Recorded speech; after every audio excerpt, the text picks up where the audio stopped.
There appeared a story in the Chicago Daily News based on an article in Nation's Business by Associate Professor Lawrence L. Steinmetz, which pointed up the fact that often the best thing that can happen to a person is to be fired from his job. As one executive put it, getting fired was the best thing that ever happened to me. I feel like thanking the guy who did it. And he was typical of a group of fired managers who told Professor Steinmetz of the University of Colorado that they are happier, better off financially, and better adjusted for having been canned. The school survey revealed that 70% of those fired now rate their relationship with their new bosses high. 70% also said relations with their former bosses had been low. Now, nearly all of them said they felt better off for changing jobs, and the rest said they were at least as well off.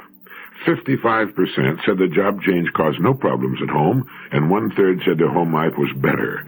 Almost two-thirds of those polled said they got more enjoyment from their new jobs, and significantly, 87% said salary was the most important aspect of any job, rather than job security. Firing a man who does not fit into the job you've hired him for can be, and in fact almost always is, the kindest thing you can do for him. Forgetting all about getting the kind of job you want done for the company and finding the right man for that job, keeping a man in a job he's not doing well is to keep a man unhappy and frustrated, and keep him from finding the job that's right for his talents and abilities. But most companies will go to almost any length before letting an unsatisfactory employee go. Management will procrastinate, vacillate, and sit on the fence sometimes for years before facing the inevitable. In the meantime, everybody suffers. A man in the wrong job might not get up the nerve to quit because of any old port in a storm philosophy. Since he's busy working at a job for which he's ill-fitted, he has no time to look for more rewarding and more satisfying work.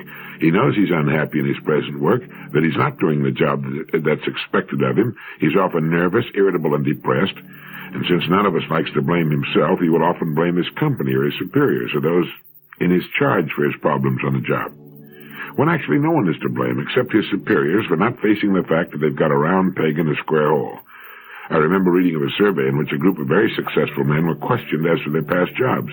Even though most of them had never thought much about it before, they had to admit that they owed their present success to the jobs they had lost in the past. Whether they had resigned or been fired made no difference. Everybody gets unhappy with his work from time to time. Now, that's natural. But if a person has been unhappy with his work for an extended period and knows deep down that he's in the wrong job, he should get out of it.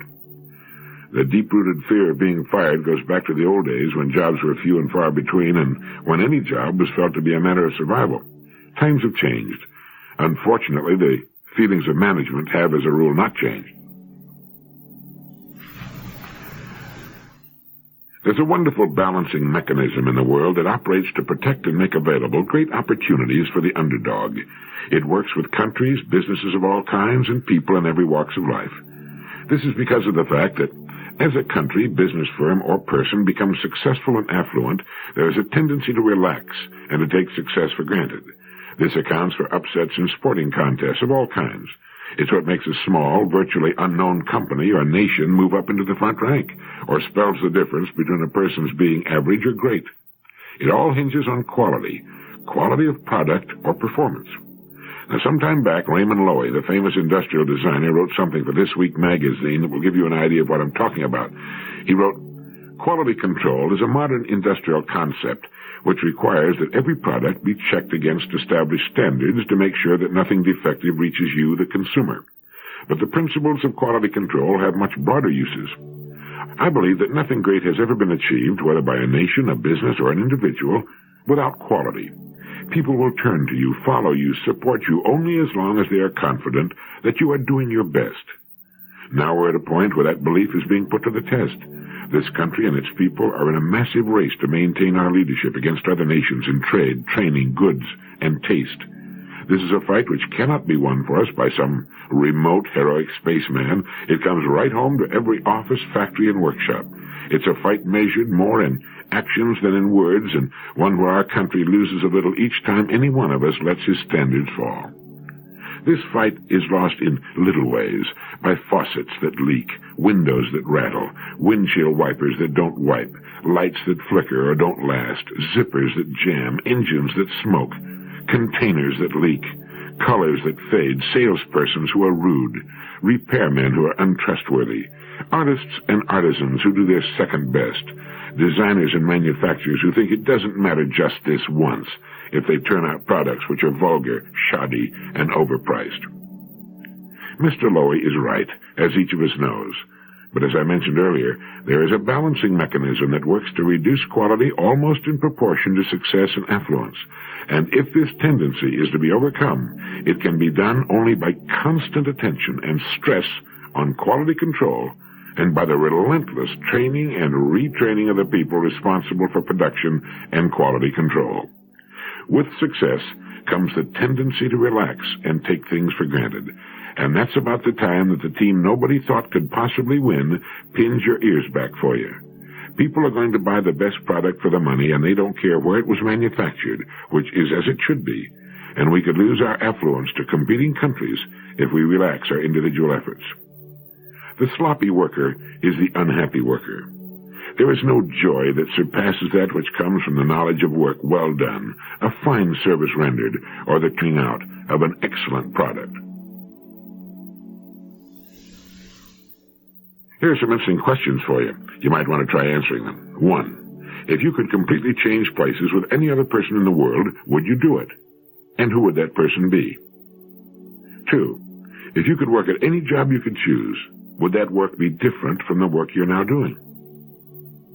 3. If you could live in any part of the country you want to live in, would you move from where you're now living? 4. If you could go back to, say, age 12 and live your life from that point over again, would you do it? Studies indicate that the great majority of people, even though they evince a certain amount of dissatisfaction with their present lives and don't seem to be as happy as they might be, will answer no to all 4 questions. They might at first say they'd like to change places with another person, but when pinned down to identify the person, draw a blank. The thought of sacrificing all their friends and loved ones and giving up what they might have becomes too overwhelming. As far as changing their work, most people will admit they are dissatisfied at their work, about 85% according to the research team in Princeton, New Jersey. But if they were actually asked to leave and seek something else, would stick to that that's familiar. As far as living in some other part of the country, if the answer is yes here, it is usually a part of the country with which they are not really intimately familiar, but which sounds romantic or has a better climate. If they really wanted to live there, they'd move. And the thought of going back to age 12 fills most people with a dread bordering on horror. They wouldn't do it for anything. The upshot of the whole thing is that most people are living lives that they themselves have fashioned and have or are getting what they really want, or at least what they're willing to settle for. And when this is brought to their attention, they often begin to get a lot more enjoyment from the life they've got. They begin to enjoy themselves more and realize that things aren't so bad after all. They also begin to look at each other, their marriage partners, and their children in a new light. As one man put it, it had never occurred to me before that my wife had, by marrying me, dedicated her entire life to me, our home, and our children. This is an enormous commitment, a total commitment, and I realized I'd been treating her far too casually, that I'd been taking too great a gift for granted. We talked it over and got on much better, much warmer terms with each other. I guess it all goes to prove that a reassessment of ourselves and our lives is a good idea from time to time. It makes us realize how much more we can do with the lives and circumstances we've got, how we can improve upon them and embellish them with a little thought and creativity. I found it interesting. It's been written that life is divided into 3 terms, that which was, which is, and which will be. Let us learn from the past to profit by the present, and from the present to live better for the future. The body operates best, it seems, when there is a great deal to do, when we're challenged, when there's a goal involved.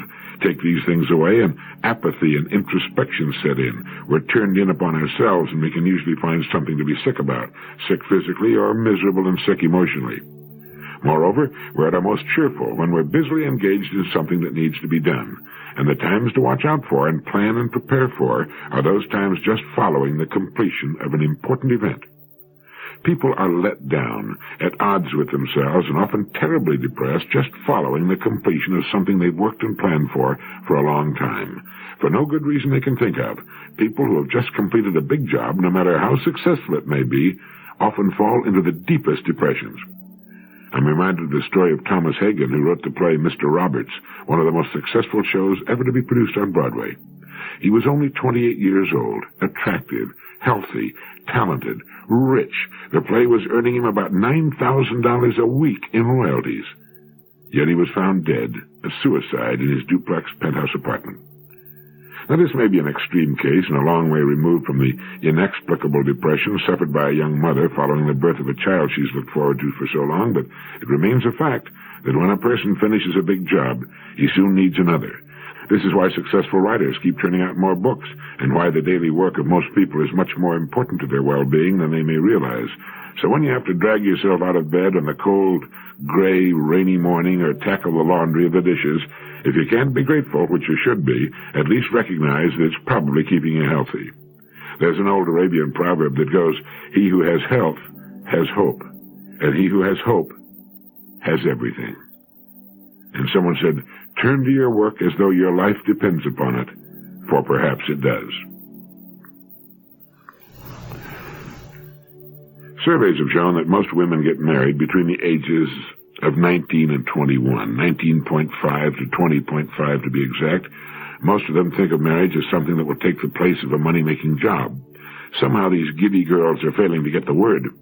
Statistics show that if a woman has both a husband and children, she will work for a paycheck for 25 years. If she has a husband and no children, she will work for a paycheck for 29 years. And if she, for any one or more of many good reasons, remains unmarried, she will work, as does a man, for 40 years. Statistics also point out that the great majority of females reaching the age of 19 or 20 are decidedly ill-prepared for anything other than non-skilled jobs. They're not prepared for non-skilled jobs either, but that's what they wind up doing because they lack the necessary training and education to do anything else. To the best of my knowledge, hardly anyone, parent or educator, tells a girl when she is 12 or 15 that no matter whether she marries or not, she will in all probability have to work for a minimum of 25 years, and that since she will have to compete in the world of working people, it's decidedly to her best interest to prepare for a job that she'll find interesting, and which will provide her with a good, if not excellent, income. Most love stories have traditionally ended with the young, starry-eyed couple, their early problems overcome, getting married. That is, most fiction ends where the real story actually begins. And here we find a young woman usually totally lacking in marketable skills and with only the rudiments of a general education, with 3/4 of her life still ahead of her, starting out in marriage. She's one of the world's best examples that people would still rather learn through trial and error than from the experience of others. For her, marriage was her goal, often her total goal. Get married and join the club. Okay, now what? A study made by Michigan State University turned up the fact that married men are happier than married women. It also turned up the rather interesting information that single women are happier than married women. Oddly enough, and contrary to popular opinion, bachelors are the least happy people. And in my opinion, one of the main reasons why married men and single women are happier than married women is because both are still actively caught up with the world. They're busy, productive people as a rule. This is not to say that wives are not busy, nor productive. They are. They're the hardest working people in the world. But they often find their lives boring and unchallenging after a while, and this is because they stop learning too soon. They still have ample time to prepare themselves for rewarding and stimulating work, but few do. Most take the line of least resistance and settle back into a kind of apathy and watch the world go rushing by outside their windows. And when the day comes that they want to or have to start looking for work, they have a problem. Whether she needs to or wants to work or not, every girl should train for a career of her choice. It will bring interest and independence to her. It's also a great way to meet the right sort of man. The international affairs analyst Herman Kahn, he's also a physicist, mathematician, and Defense Department nuclear strategist, made a forecast a while back which predicts a rosy, cheerful finale to the remainder of the 20th century. He predicts that for most of the world's teeming multitude, some 6 billion people by the year 2000, the last third of this century will be peaceful and increasingly prosperous.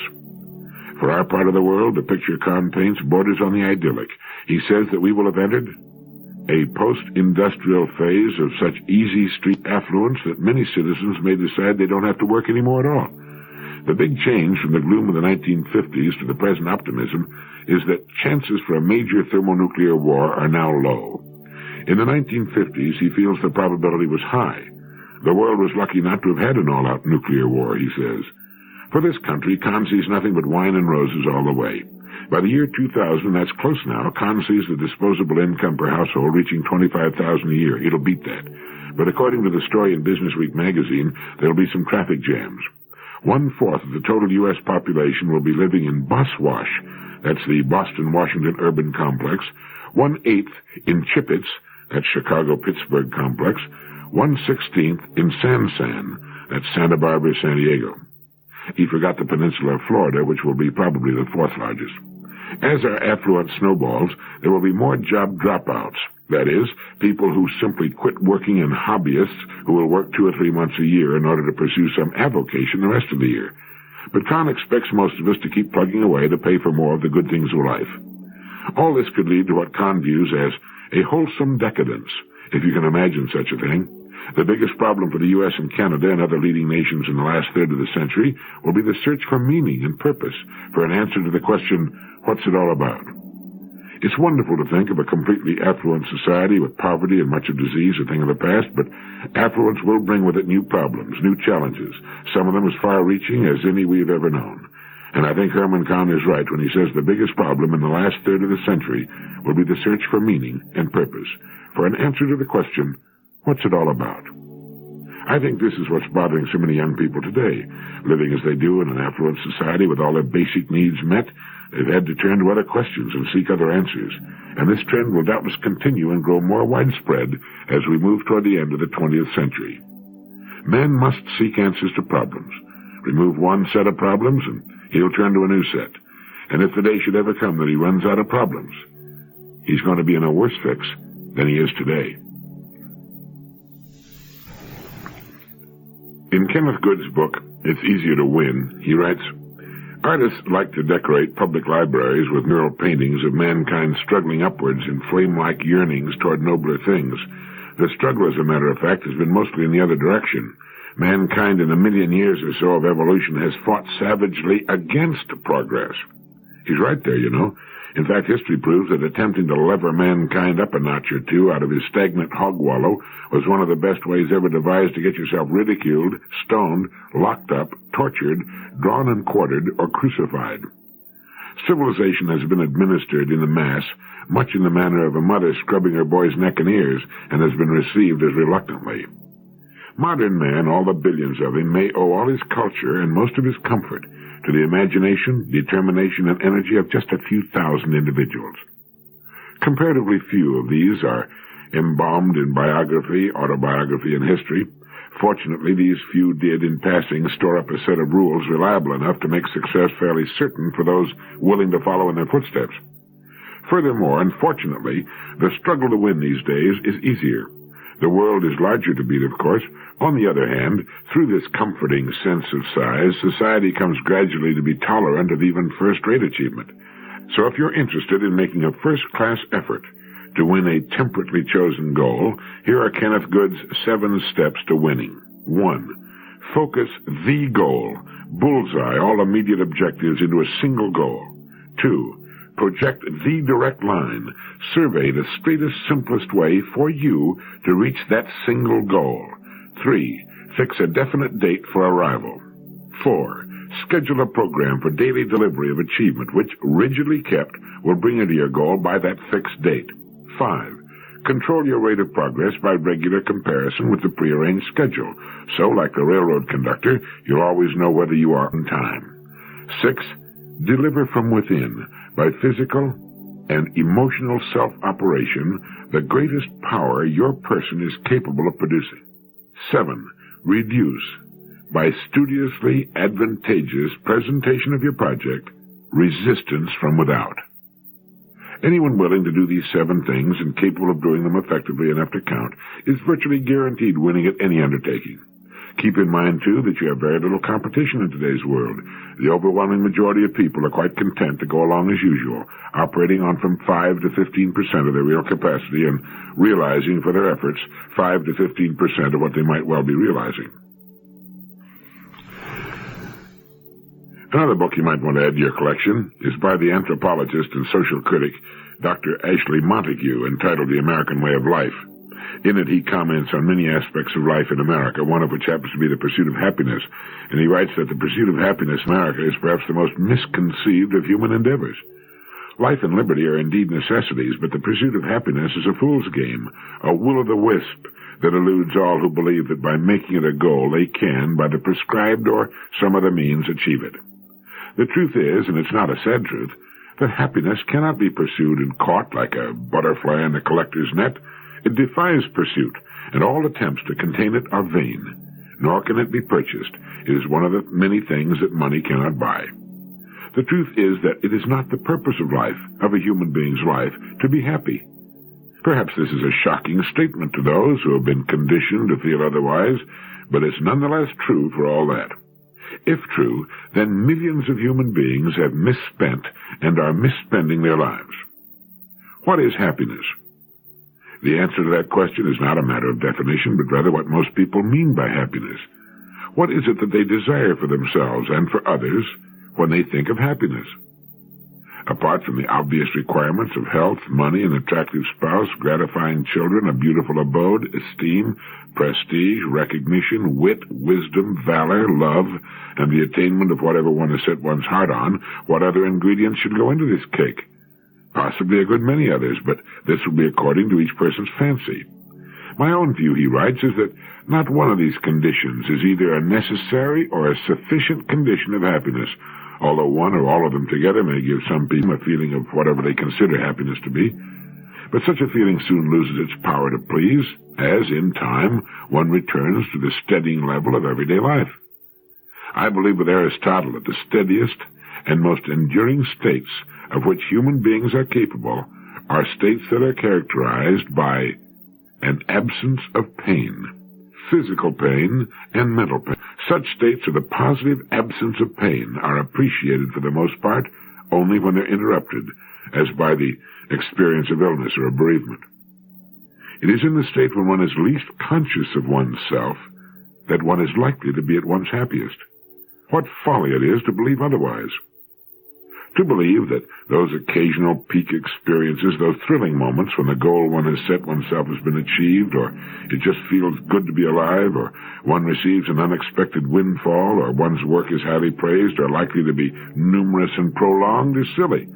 Such occasions are indeed memorable, but the feelings of euphoria they engender do not endure, nor should they. The moments of happiness we enjoy take us by surprise, but seize us. It's not so much the pursuit of happiness as the happiness that is most likely to yield the desired gratifications, and then only occasionally. It is work that one delights in, that is the surest guarantor of happiness. Someone sent me a magazine article titled Success, Sweet Success. Unfortunately, the name of the magazine and the author are missing, but I found it to be very good. It goes, success, sweet success. Everyone wants it. Everyone achieves it in some measure. Few seem to get enough of it. Some don't know they have it. Others forget what they're really striving for and why sometimes it's necessary to try to define success for ourselves. What is this thing called success? Is it complete achievement of our grandest goals born out of honesty, industriousness, and thrift as depicted in Horatio Alger's stories? Or is it a contrary illusion, always tempting but never attainable? Does fate give it to some on a golden platter and deny it to others in spite of all efforts? Who, for example, do we consider most successful? An expert mechanic or the president of a company? An accomplished teacher or an affluent financier? The man who gets an excellent job done quietly or the one who performs equally well under the limelight? Being perfectly honest, don't we identify success with fame and fortune? Even in church, don't we give the nod to the brilliant leader and ignore the quiet man in the back pew? Isn't this a serious mistake? If we're to identify success with the badge of fame or the accumulation of wealth, where do all the solid successes of modest individuals fit in? Few of us can wear a success badge or a conspicuous price tag. How then can we recognize our true importance to our family, our company, and our community? Wanting success, but lacking its fleet appreciate our solid contributions? The answers are personal, and self-appreciation of our own successes comes only when we live up to our talents and goals the best way we can. Real success consists of using our talents to the utmost, and when this is done, we need no badge or price tag. Crawford Greenwald has said, "Unfortunately, we take life at its most superficial and conclude that achievement can be measured only in terms of applause or wolf whistles or financial compensation. But if in the years to come we can look ourselves in the eye and say with complete honesty that we've used to the utmost the talents with which we have been endowed, then we'll be successful men and women, quite regardless of the stature we have in the eyes of the world." We need to remember, too, that there is no significant success without corresponding failures. The difference is that successful people learn from their mistakes and refuse to quit trying because of them. Mark Sullivan came about as close as anyone ever has to the key for success when he said, "To find a career to which you are adapted by nature and then to work hard at it is about as near to a formula for success and happiness as the world provides." Add to Sullivan's statement a conviction of Thomas Wolfe when he wrote, "If a man has a talent and cannot use it, he has failed. If he has a talent and uses only half of it, he has partly failed. If he has a talent and learns somehow to use all of it, he has gloriously succeeded and won a satisfaction and a triumph few men ever know." Success depends on knowing our talents and our ability to use them to the fullest. For those who can do this, success is theirs. Thank you.